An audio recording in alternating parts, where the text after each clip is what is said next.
গুয়াহাটিতে প্রচণ্ড বৃষ্টিতে রাজস্থান কলকাতার ম্যাচ বন্ধ। খেলা না হলে প্লে অফে প্রথম কোয়ালিফায়ারে কেকেআরের প্রতিপক্ষ হবে কারা, কাদের লস হবে এই ম্যাচ না হলে, আর বৃষ্টিতে ম্যাচ ভেস্তে গেলে কেকেআরের কী অসুবিধা হতে পারে জানতে হলে একটি লাইক দিয়ে ভিডিওটি শেষ অবধি দেখুন।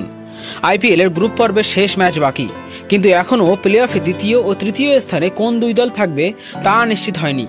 সেটা নির্ভর করছে কলকাতা নাইট রাইডার্স বনাম রাজস্থান রয়্যালসের ম্যাচের উপর।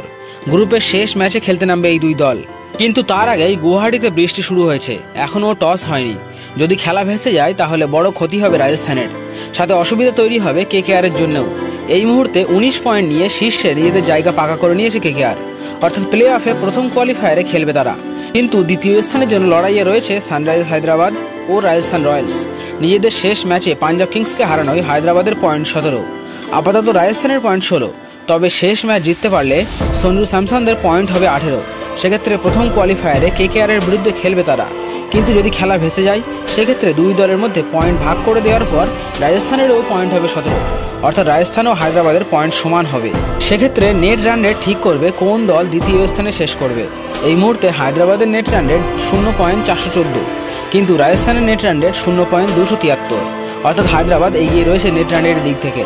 যদি খেলা না হয় তাহলে রাজস্থানের নেট রান রেটে কোনো বদল হবে না। সেক্ষেত্রে সমান পয়েন্ট হলেও নেট রান রেটের বিচারে দ্বিতীয় স্থানে শেষ করবে হায়দ্রাবাদ। প্রথম কোয়ালিফায়ারে কেকেআরের বিরুদ্ধে খেলবে তারা, আর তাহলে একটি বড় সুযোগ হাতছাড়া হবে রাজস্থানের। 1 ও 2 নম্বরে থাকা দলের জন্য আইপিএলে যে বাড়তি সুবিধা থাকে সেটা পাবে না তারা।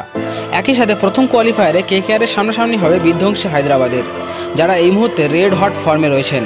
অন্যদিকে আজ ম্যাচ ভেস্তে গেলে কেকেআরের পরপর 2টি ম্যাচ ভেস্তে যাবে বৃষ্টির জন্য। সেক্ষেত্রে কেকেআরের প্লেয়াররাও মোমেন্টাম থেকে বিচ্ছিন্ন হয়ে যাওয়ায় সানরাইজার্স হায়দ্রাবাদের বিরুদ্ধে তাদের আসল খেলাটা বাইরে নাও আসতে পারে।